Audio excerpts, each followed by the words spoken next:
Well, good. So let me start over. I'm glad to be here because I understand from Jeannie that part of the program that you're on has to do with transitioning to healthier eating habits. And we know that processed foods don't work, ready-made foods, stuff from drive-throughs. And of course, the easy solution is real whole foods. And the problem with that, though, of course, is that they require recooking. They don't come in microwavable packages and they don't come in the drive-throughs, and so we have to cook. And a lot of times that thing called cooking can trigger a lot of anxiety and stress and feelings of intimidation. And we're going to talk about why that's so common. But for now, I just want to know, we don't have Carrie and Eric here, but Simone, how do you feel about your healthy eating journey so far? Are you feeling pretty comfortable and confident making the meals that um, Jeannie has suggested? Or yeah, can you just give us a little bit of feedback on that? Yes, I would say overall we feel pretty good. I would Mhm. say probably like every couple of weeks, though, it does get to the point where it's like, okay, we're like feeling a little burnt out. Like this is a lot of work, a lot of time. Like we're running out of ideas. Like we're recycling the same things and getting tired of kind of our staples. So I would say that probably happens like maybe once a month. There's a couple days where we're like, okay, let's regroup here because we're starting to get off track a little bit. But for the most part, I would say we feel pretty good. That's excellent. And I just made a couple of notes because of just what you said. And Jeannie's informed me that Carrie and Eric seem to be doing a pretty good job as well. They seem to be making some good headway there. So today's mission is to, if you're feeling pretty good, I'd love to offer you confirmation and encouragement to keep going and to keep finding that energy to do it and the time, just because there's so little in our culture that supports healthy meal making. In fact, most everything in our culture supports doing exactly the opposite, eating exactly what's not really very good for your health. And then, to the extent that you don't feel too successful, I'd like to present a new way, a way of meal making that can replace angst with a sense of ease and comfort and manageability. And I know there were some questions, by the way, about lunches, and I'm happy to take questions at the end of the talk. So we'll talk a little bit about that. I've got some ideas for you. So the title of this talk is The Inconvenient Truth About Healthy Eating and a Radical Solution for Getting Around It. And I came up with the title for this talk because I kept thinking about all the many people I've worked with over my 35 years in the beginning, excuse me, in this field. And in the beginning, it seems like everybody's always really excited about healthy eating. And you just got to wonder how many New Year's resolutions are made each year around healthy eating. And of course, by February 1, if not by January 15th, a lot of those resolutions have gone by the wayside. And that's often because reality has struck. Because 3 times a day, every day, 7 days a week, you've got to make a meal. Again, come up with something. And that's where this inconvenient truth about healthy eating comes in. We find out that it is not so very convenient. And Simone, you just mentioned that every couple of weeks, every month, you run it. Oh God, this is a lot of work. We're recycling things. We're starting to get bored. And so that's kind of what we're talking about, because that it does take time, it does take energy, thought. And in our busy lives, we actually have no bandwidth, absolutely no extra bandwidth that we can spare for energy and effort and thought. And of course, the time is always an issue. So the question is, how do we resolve? And, we might dream about when a 26-hour day is going to be invented, or we'll hire a personal chef or eat at the salad bar every day. And sometimes we might even think about giving up. But none of those are really an option.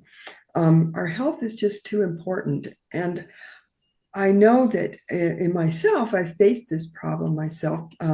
I started out in this field long, long ago when my kids were just 2 and 6 months, and we were a sick mess. I had one virus after another, and skin problems and digestive problems. My son was on antibiotics and kept getting ear infections, and my daughter was about to be diagnosed as asthmatic. And so, some fluke, we went to see a naturopath, which was very unusual 35 years ago. And he recommended allergen-free diet, gluten-free, dairy-free, and some herbal treatments. And by golly, we did get better. I had to work really hard for the first couple months transitioning our diet away from peanut butter and jellies and pizza and mac and cheese and all those wonderful, tasty, yummy wheat and cheese dishes. But I did it, and we got well. And it was wonderful to feel that sense of wellness. But the problem was at about that 2 month mark, we were all better. And I was kind of tempted to go, well, can I just go back to our easy way of eating? It was so nice. But really, do we have an option? And I'm sure that Simone and Carrie and Eric probably feel the same way, and Jose, that once you experience good health, it's like, really, would you really want to go back and not have that good health again? And so what I realized is that I was up against a sustainability issue. I could do it, but could I do it for the rest of my life? And that's when I came up with this radical solution that I would like to share with you today, which is I discovered how to transform meal making so it could become natural, flow, be manageable, and I would feel successful and I could sustain it for life. And so that's what the rest of this talk is about. So, first, I want to talk about this whole idea of meal making transformation and see if I can give you just a quick overview. We'll see if I can get to let's see, I don't know if I can get to this quick enough because I'm not seeing my, do you see? No, I don't see that. Oh, no, there it is. Okay, this is my. I don't want to take too much of your time up with this, so and it's not critical. Let me see. Okay, system. There it is. Okay, we'll see if we can share this. And it's really hard to see. Yes. Oh, and I can't see my mouse very well against the window, but there we go. We'll share this. See if I can get that up there. So these are the three main components of meal making transformation. Just being new in the kitchen so that we go from chaos to calm in the kitchen and supports us. Being new in our cooking, which is to simplify cooking so it's more sustainable for life. And then being new in our thinking, and that might be an unusual one. But the idea is if we can change our values, we can change our food lives. So let's start with that first one, which is, and we'll stop the share. There it is up there. Okay. So let's start with that first one, which is to being new in our cooking. And the underlying idea of all behind this whole meal making transformation is to change our fundamental approach from fighting meal making to changing our fundamental approach to meal making. And I see a lot of fighting meal making in my work. And not literally, but we get aggravated, we get annoyed, we gut it out, grit our teeth, and get through it. Kind of feel like pretty much things are out of control a lot of the time. And as a result of that, we kind of muddle through, we get frustrated by lack of time. Most importantly, though, we feel like we might not really be meeting our health goals and not getting meals on the table that are really satisfying and tasty. So that's obviously not a very sustainable solution. And I was always a fighter. I was always fighting. I was like, why? I felt so put upon. Why do all my friends and family, they get to go out and eat at McDonald's or wherever and order pizza on Fridays, and I've got to make all these meals.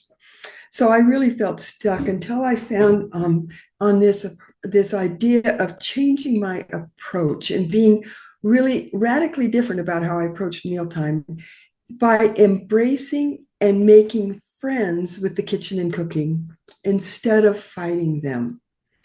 Because I had to realize that the kitchen and cooking are what led me to good health. How could I be so antagonistic towards them?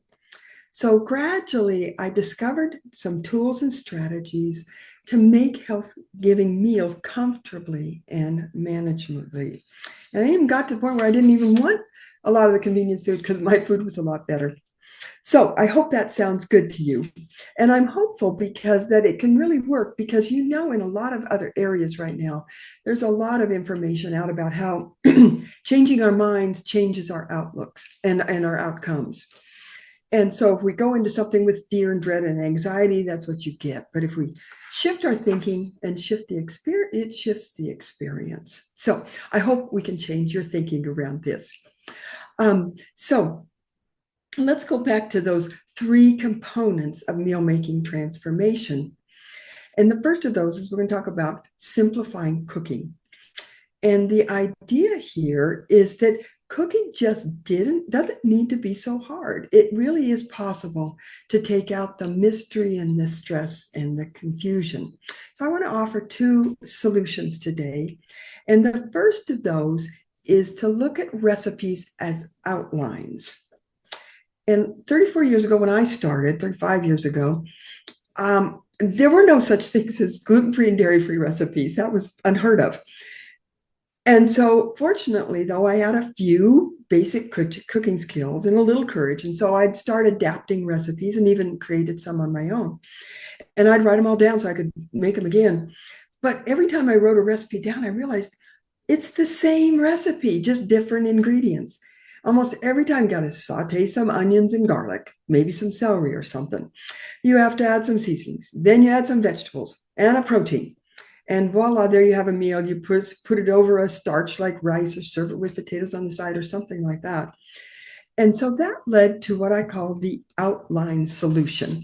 And let me see if I do hope I can get to this one. If I can never find my mouse, it wanders around on me because I did want to show it to you. And if I can't find it, I will. I don't know where. There it is. There's my mouse. Okay, there we go. And let's shift it to this one. Okay, and then we'll go back here. And let's share that screen again. And so what you can see is, there we go, share. What you can see on here is that over on the left-hand column, you'll see the basic elements of a skillet, because this is a skillet system. And you can see the first one is aromatics, and gives you some options there. You add some vegetables, add a protein, sometimes a liquid if you wanted a little more liquidy, and then a starch. Either you serve it over a starch or starch on the side. But then look across the top row there. You can see that with that basic system, you can make a Mexican dish, a kale and chorizo sausage, a Japanese one, a Chinese one. You're following the same recipe, just different, swap out different ingredients. And if you compare that to trying to follow new recipes, because sometimes we do need new recipes. If we're trying to eat a new way, we obviously need some new recipes. But think about how trying it is. I once interviewed people at a health fair about how do you like new recipes? And most people go, oh, it's so much work because you've got so many little things. You got to read these ingredients and then take them down the instructions, and you don't know what you're doing. You're trying to follow it exactly.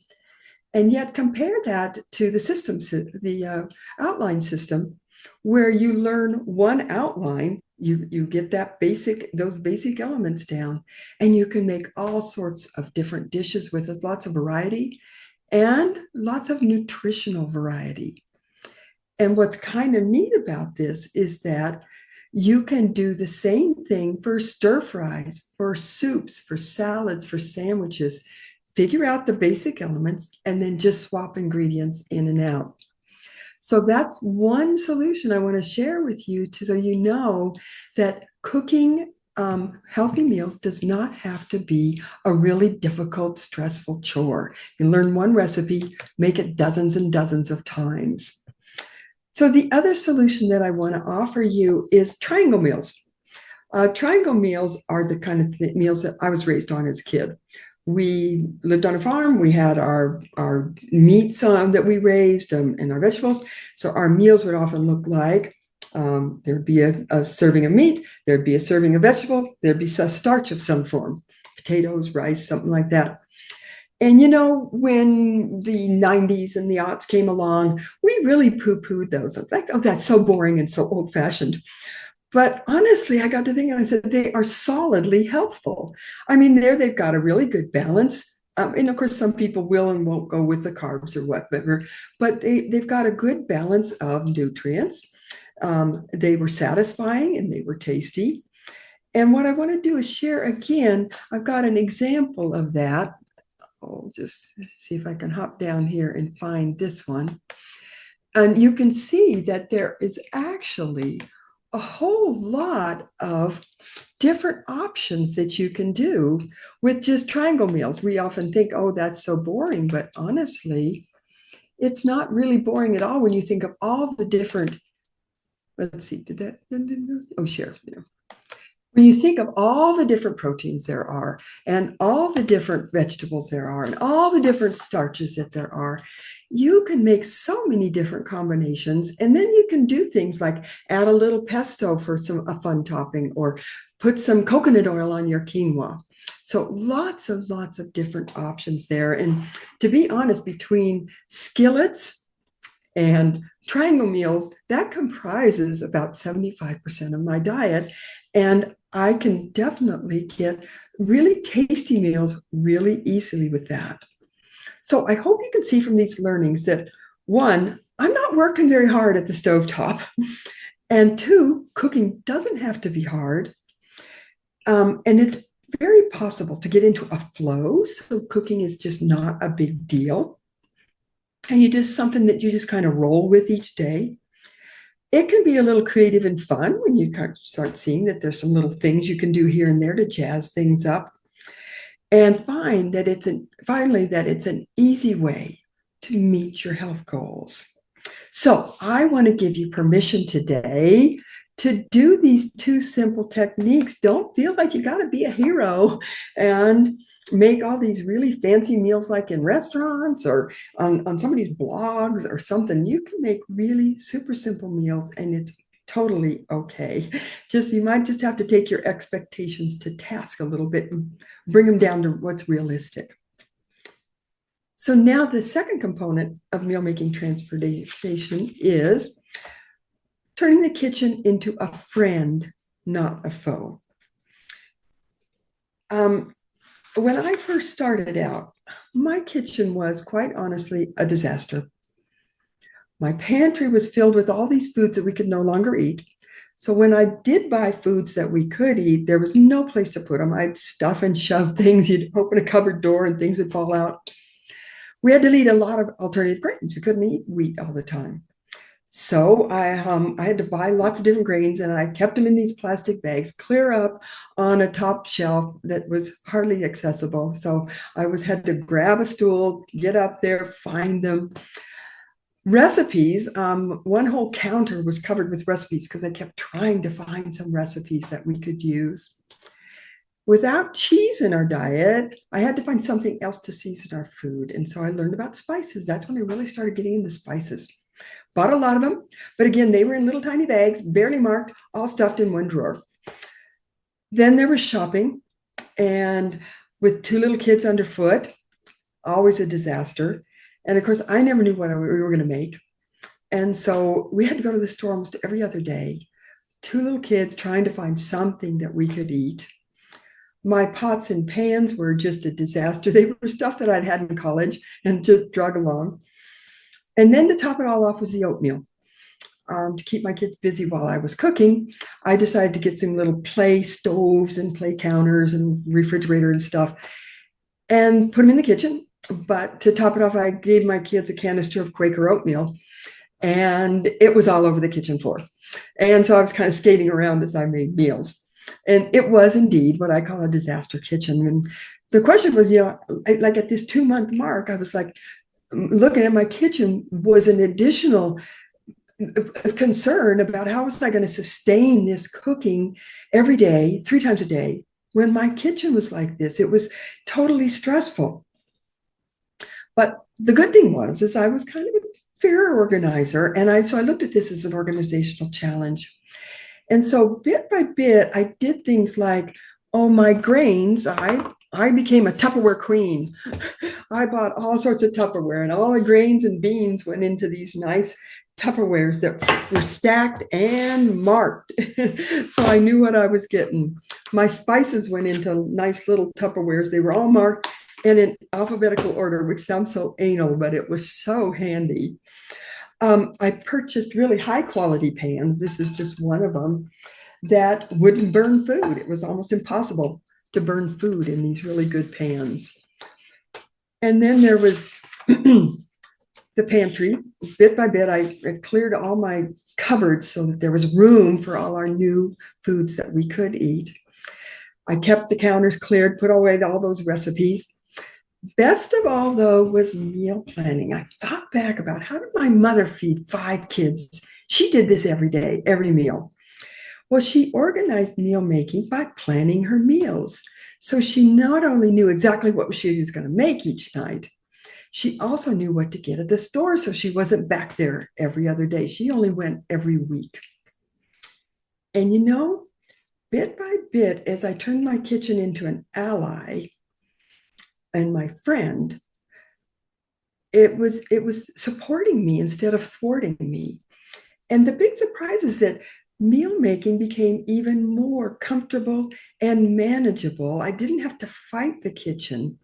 I could work very efficiently and smoothly and quickly. One thing that was important, though, that I had to learn, and I want to share this, is what I call the investment theory of good health. Both with cooking and with the kitchen, I had to learn that sometimes you had to invest a little time to save a lot of time and be more successful in the long run. And so, like organizing my cupboards, for instance, it took some time. But once they were organized, I saved so much time, and that lasted a lifetime. I don't have to do that every week or something. And with cooking, I had to learn a few basic techniques. I had to develop a couple systems. But again, once they were done, they lasted for a lifetime. So just remember that as you're proceeding through your transition to healthier eating, you might have to invest a little time to save time in the end. And when I became versed in how to make my kitchen, turn it into a friend, not a foe, I wrote this book called Take Control of Your Kitchen. And in case it's useful for anyone, please be sure to check it out. It has both a beginner section, intermediate, and advanced. And the beginner section is very quick. You can get a basic sense of organization into your kitchen really quickly. It doesn't have to be a huge thing, but it does take a little bit of time. So now we talked about cooking, talked about being new in the kitchen. Let's go on to being new in our thinking. It's the last piece of the meal making transformation formula. And at first, I wonder if that sounds a little odd. What has our thinking patterns got to do with cooking? Because usually with most people, we kind of want cooking to be pretty thoughtless, like get in, get out, give it as little energy as we can.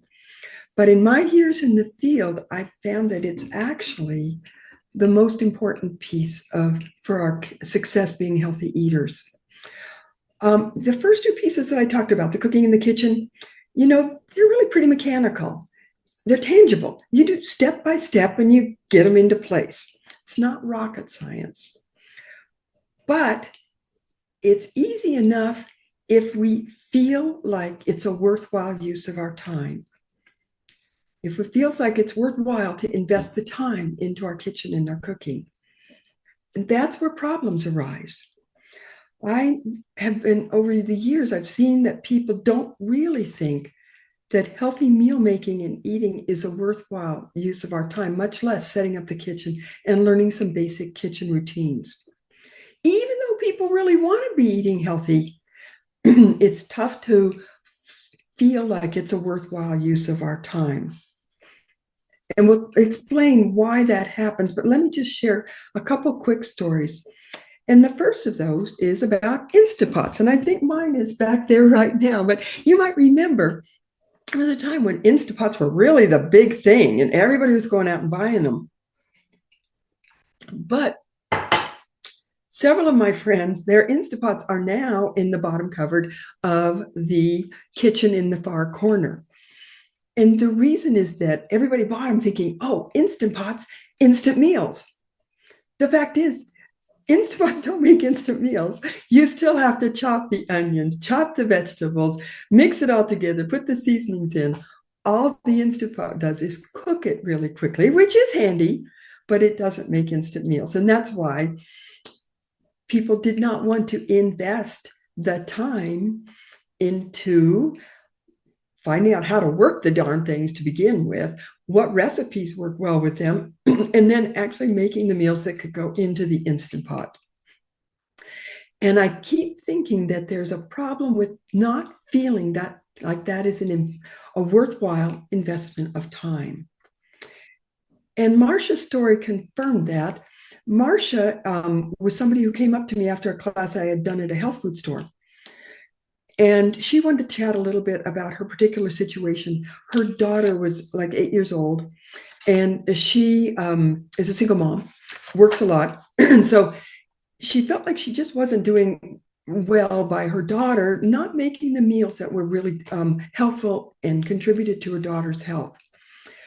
And so she asked me, do I have any suggestions? And of course, I just jumped at the chance. I love those kind of questions. And so I suggested, how about batch cooking?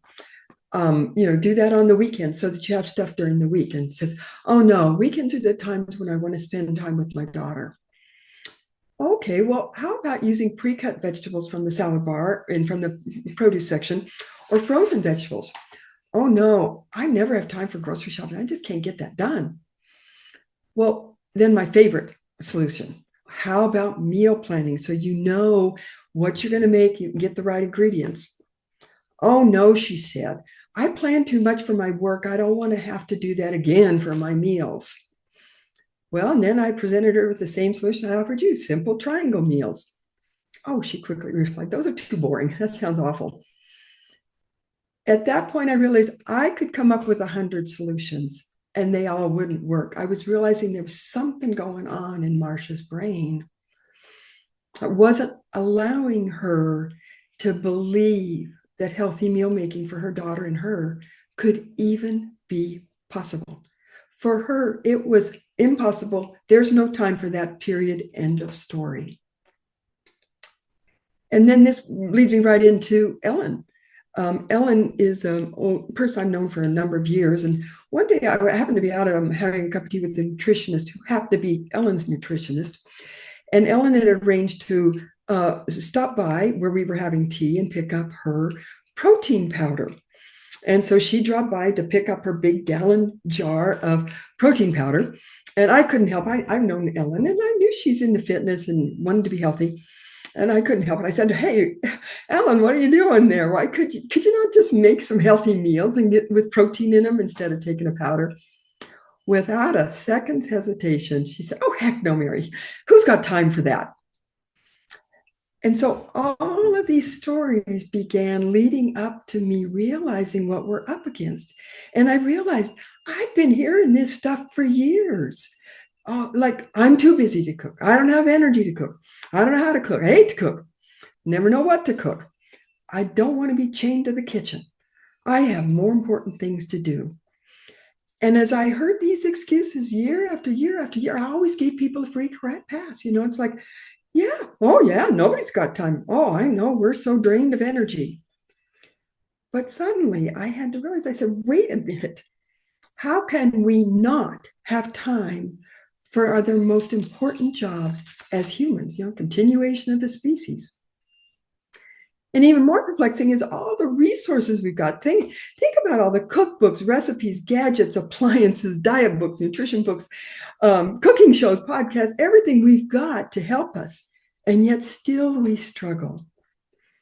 And I compare this to my mother, who had one set of a cooking encyclopedia thing. But mostly what we used was the old Betty Crocker cookbook, the one with the red plaid cover. You might remember that. I still have it today. She had a minimal kitchen, no fancy appliances or gadgets, no nutrition training. She actually never even learned to cook. Her mother had to work through the depression because she'd lost her husband. But, excuse me, my mom figured it out. She made 3 balanced, good, real whole food meals every day, 3 times a day. And she never questioned whether she should cook and whether it was a worthwhile use of her time. So here's a question for you. What happened between my mother and now, where cooking is viewed as antiquated and trite? We don't have time. We feel it's impossible. And we definitely feel like it's not a worthwhile use of our time. And I know that may not be the case with the people in this group. I'm sure they've gotten to where they realize how worthwhile it is, but it's important to realize the culture that we're in, the background that we're fighting, where this is kind of a general feeling that it's not a worthwhile use of our time. Well, when I ask what happened is that we got programmed, in a nutshell. And how I learned this was from a book called Something from the Oven by food historian Laura Shapiro. And what she explained is that it all started in the 50s at the dawn of the convenience food era. And the piece we know now that we are, 50, 60 years later, we all know how we've been convinced to eat convenience foods. And we all know, and in fact, it's gotten very popular. Convenience food, processed foods are about 60% of our diet. The piece we may not know, however, is that during this period, there was also a major marketing push to completely upend our view of cooking and to instill this sense that cooking is not a worthwhile use of our time. Marketers worked for years to shunt traditional cooking, like the things my mother did, into the dustbin, along with other quaint things like darning your socks and writing letters. In its place, these marketers, and I'm going to quote now from the book, they rapturously envisioned a modern view of cooking that was all centered around convenience foods, and virtually all contact between the cook and the raw making of dinner would be obsolete. Now, how did they do this? How did they change people from like my mother to where we are now? Well, it started with K rations of all things. Back in World War II, the K rations were a great invention for soldiers on the front line to give them adequate nutrition. But once the war was over, the manufacturers of K rations had all this capital investment and manufacturing capacity in factories. They didn't want to just tear it down and go to waste. So they decided, let's sell K rations to consumers. And of course, they dolled them up a little bit. But at first, consumers were like, no, no, no, no glorified K rations for us. And so they undertook a massive marketing campaign to convince us that, yes, we really do want convenience foods. And they started out by doing some more reformulation of the products to make them tastier and more appealing to women. And I say women because at that time, that was women were the main ones responsible for cooking and meal making at that time. But women, despite the reformulations, they still said, no, no, no, we prefer our own home cooking. It tastes a lot better. So then the industry unleashed a huge marketing effort that to convince women that they really do want these convenience foods because they would free them from the overwhelming, laborious act of cooking meals. But the thing is, women at that time did not see cooking as really laborious. And actually, since the early 1900s, cooking had gotten a lot more convenient. There were some canned products. They got their chickens cut up. Bread was ready made. So the industry was stumped. These irrational women, they should really like convenience foods. So the industry went back to the drawing board and they decided, you know what we really need to do is we need to devalue cooking. We need to come up with a whole new idea of what cooking really is. And so they went to work and portrayed traditional cooking as there was ads and marketing campaigns and articles all across the media, painting cooking as arduous, old-fashioned, dowdy, and tedious. In other words, something no one should want to do anymore. Instead, marketers advanced a new type of cooking that was centered around combining different convenience foods.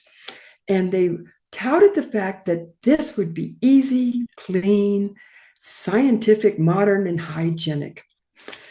And so they started making some headway against these irrational women, but not fully. So that took us to stage 4, where they instilled time panic. And what you need to know is at this time in the 50s and 60s, women did not feel like they didn't have time to cook. Isn't that interesting?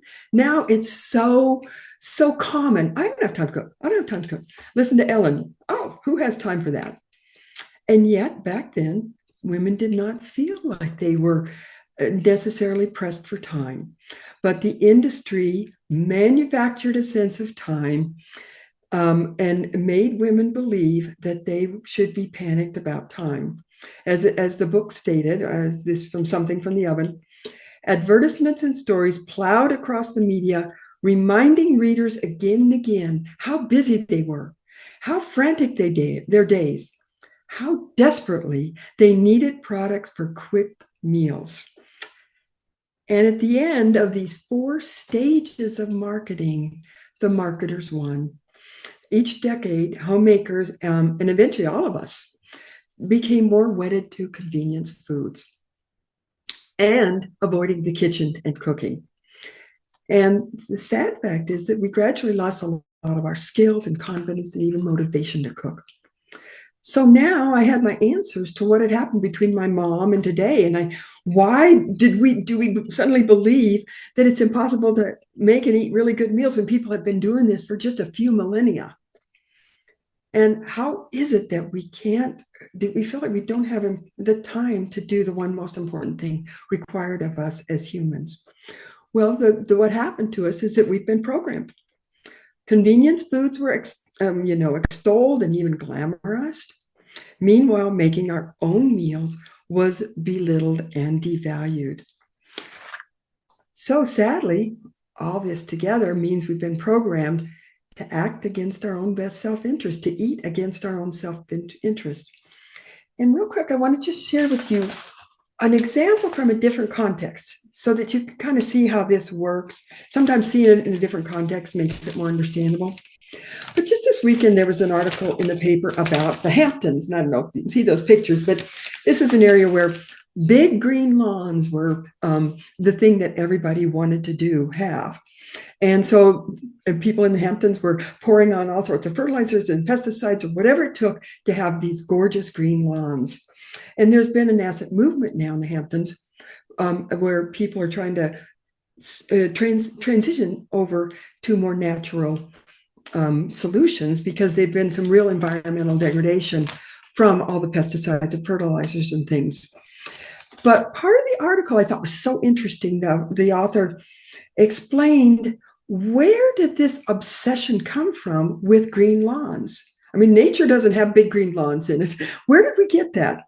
Well, apparently it started back in the 1920s when corporations like Scott's marketed products like Turf Builder that was designed to link pristine lawns with masculinity. And they made this connection between having a really wonderful, beautiful green lawn, and that would show that you are an upstanding citizen. And so you can realize then that there is no scientific evidence that would prove that having a green lawn means you're an upstanding citizen, right? There's no, that one doesn't absolutely equal the other. But we've been programmed to that. And so now, I mean, even myself, I look out at my lawn, it's filled with weeds. My neighbor was commiserating about her, it's filled with weeds. And we feel somehow inadequate because our lawns are so filled with weeds. And I've given up, so no worries about me. And she has too. But where did that come from? We were programmed. I hope you can see with that example how the same thing has happened with food, how we've been programmed to eat a certain kind of food and not to make our own food. So where does that get us? I've explained how we're trapped. We know we want to eat better, but we can't eat these convenient foods like processed foods and things in the drive-throughs. Easy solution is real whole foods, but that means we got to cook. And yet we've been programmed to believe that we shouldn't cook. It's not a worthwhile use of our time. So we're pretty well trapped, kind of like we're in the burning house with all the windows and doors blocked. And this is just exemplifies the fighting approach that I mentioned earlier, where we get locked in this never-ending cycle. Every meal, oh, dang, it's time to eat again. I got to find something to eat. Triggers panic and stress and resentment and intimidation. So we kind of catch as catch can, muddle our way through. And, our results are so-so. And eventually we just, we don't feel confident that we're really meeting our health goals. And so that's where this radical solution comes in that I mentioned earlier.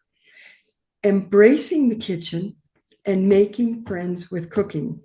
And this is something that has to happen in our head. That's why I call this the new kitchen thinking. Instead of fighting, what if we changed our approach to meal making? What if we made peace with it? Stop wasting time fighting a surface battle. Go down deeper into our thinking, how we've been programmed, and say, wait a minute, I don't want that programming anymore. I want to think a different way. And so it's kind of like we're shifting the paradigm. We're wiping the slate clean. I want my brain free from this programming and from the ground up, building a new paradigm. And I know this might sound strange because nobody talks about this when we talk about transitioning our diet. Usually the talk is about the diet, what kind of foods are good, what should we be eating, maybe some appliances that'll help, some time-saving tips. But can we think about what kind of thinking we're bringing to the table? And I'm hopeful that this can work. And for three reasons. And the first of those is that you've got to realize, I think you can get it now. Our current thinking about meal making is just a fabrication. It was created out of thin air by marketers to just sell us food that does no good for our bodies and actually harms us. And there's absolutely no scientific evidence. It's like the green lawn. There's no scientific evidence between a green lawn and an upstanding citizen. Same thing here. There's no scientific evidence behind the claim that somehow cooking is laborious, arduous, something that's not worth our time. Absolutely not. And it's interesting because in the healthy eating field, we're all about science-backed information and evidence-backed. We want the scientific studies. And yet here we are, hamstringed by a way of thinking that has no scientific evidence to support it. I mean, have you ever seen a study that shows that, yes, absolutely, cooking is old-fashioned, trite, laborious, and impossible and too hard for ordinary people? I don't think I've ever seen one. I've been in the field for 35 years. Actually, the real evidence is that cooking can actually be pretty fun once we relax and we make friends with it. It can be just a little bit fun, a little bit enjoyable. It can be kind of creative. Isn't it nice how much of our lives are creative? So little. It can be engaging and it can be tasty and delicious. And, my class participants have found the same thing. When they would finish the cooking class, they go, wow, this is kind of fun. But do we ever hear that in the marketing? Of course not, because that doesn't sell convenience food. That sells cooking. They don't want us in the kitchen. So because this view of the kitchen that we have and the view of cooking is a complete fabrication, we can just chuck it out the window. And we're free to create our own relationship with the kitchen and cooking, a relationship that serves our health and makes us capable of making meals that don't compromise our health. So that's reason number one why I'm hopeful that this radical solution can be one that can really help us out here.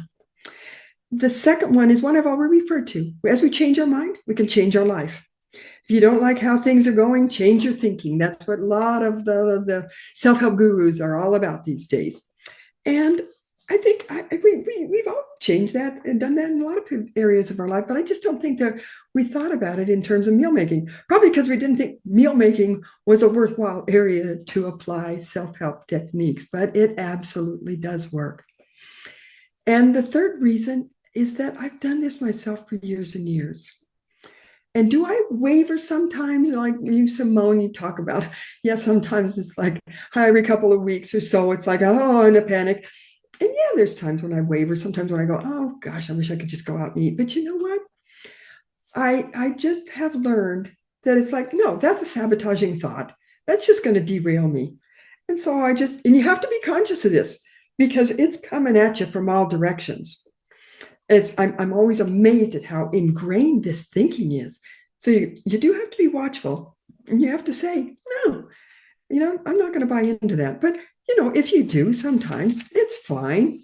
But for the most part, it gets easier and easier to avoid that kind of thinking.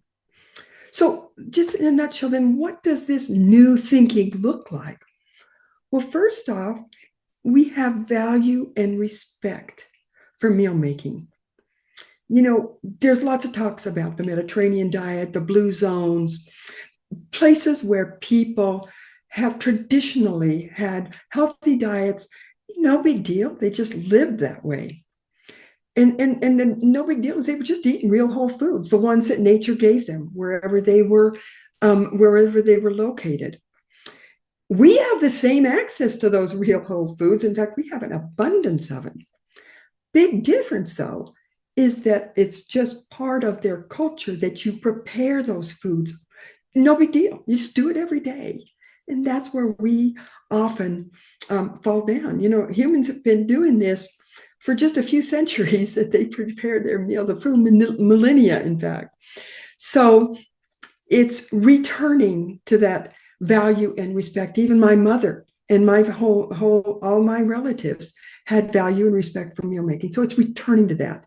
I think what we have to realize is that this view that cooking is odd and weird and trite and crazy, that's an aberration. Remember how people think organic foods are so weird? No, no, no. Organic foods is what people always did for centuries and centuries. We didn't have pesticides, fertilizers. And so valuing cooking is something we've always done for centuries because we did not have convenience foods. It's only the luxury of having processed foods that gives us an opportunity to say, gosh, maybe cooking isn't so valuable. But we've now found that we can't rely on the industry to feed us and keep us healthy. We have to make our own food. So we need to go back to those values that we've had for centuries and centuries, which is value and respect for making our daily food. So that's the big thing. And the other big thing is to just really normalize it. Realize that, there's nothing that weird or odd about cooking. I mean, think of all the other things we do every day. We drive to work, we shop for clothes, we brush our teeth, we clean the bathroom, gas up the car. We don't love those or don't hate them. We just do it. And that's how cooking is too. It may become something that you really like to do or that you love to do. Doesn't have to be, but it just becomes something that you do and you just don't make a big deal of it. So normalizing it and having value and respect, those are the main two things of having a new way of thinking. And now on to just quickly, how do we do this? First thing is to think for yourself. Realize you've been programmed. So don't start thinking for yourself instead of just following the script that you've been fed. And then read this. Once you know that you've been programmed, you got to change your thinking. Then you want to start watching your conversations, both your inner conversations and your conversations with friends. And I've noticed that what I'm trying to do is when people start kind of bad mouthing cooking, oh, it takes so long. It's like, well, I don't know. I find that I'm able to do that. You can kind of interject that. And then don't be surprised as you do this and you begin changing your thinking and your cooking and meal making change, don't be surprised if a little magic doesn't happen. Because as our values shift and you've been valuing meal making, you might just find that the time kind of magically opens up. The time and the energy opens up for this meal making. And this is what I found again and again. And things that I used to thought, oh, I don't have time to cook because I got to do that, that, that, that. All of a sudden, it's like that, that, that sort of falls by the wayside. I never felt like I had to sacrifice anything, but I did feel like, oh, I've got time to make meals. It just happens. So don't be surprised if that happens. So I hope as you do all this, is that bit by bit you'll start feeling under control. You'll have some flow and some rhythm to this meal making, and it'll just become a part of life. And you'll start enjoying meals that are really tasty and satisfying and that are healthy. And this whips us into a positive upward cycle around our meal making. And so one good meal leads to another, leads to another, leads to another, and no more inconvenient truth. So that's the individual arc of transformation, seeing how we've been programmed, seeing how we can stop fighting and just change our thinking. That's the root problem behind meal making and eating well, and doing that sustainably. Transitioning to where we value and respect meal making. And then I hope you can see that there's a bigger piece here too, is that as we, more and more of us, change and transform meal making at our individual level, we're going to be transforming our culture so that our convenience eating culture that has us trapped now, all of us together, like you, even in your little class, in your little family, in your little communities, we begin changing the culture. And can you just imagine if as a culture we had a new way where everybody ate this way? We all cooked our meals, we all talked about it and shared ideas. Imagine how it would be to be supported in that, instead of being bombarded all the time with ads and marketing trying to get us to eat in ways that damage our health and make us sick, sometimes even kill us. So that's what I want to encourage you to think about, is that there's a part of a bigger picture here, change in your little life, but then realize, I hope this is encouraging to know that you are part of a bigger picture. And I hope that you'll also feel empowered that we can take control of our food lives. We do not have to live underneath this program. And just want to encourage you to, start experimenting. Um, you know, Start thinking, you have to be conscious about this because we have been programmed. So start being conscious about, wow, when you're making dinner, what are you thinking about? Is there a lot of friction? And if I'm feeling anxious, who is there a message there and who's sending it? And is it really true? Do I have to believe it? So, and I hope it's kind of fun for you too. You start going, wait, the industry wants me to believe what? No, no, no, no. And like I say, I hope it's really empowering to begin taking control of your cooking and take control of your kitchen and your health and the way that you think about meal making. So I wish you the very best and the most healthiest and best tasting meals that you can make. And that's all I have for today. But I would like to answer any questions you might have, and talk particularly about that lunch question, Jeannie, that you raised.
Do either of you have any questions?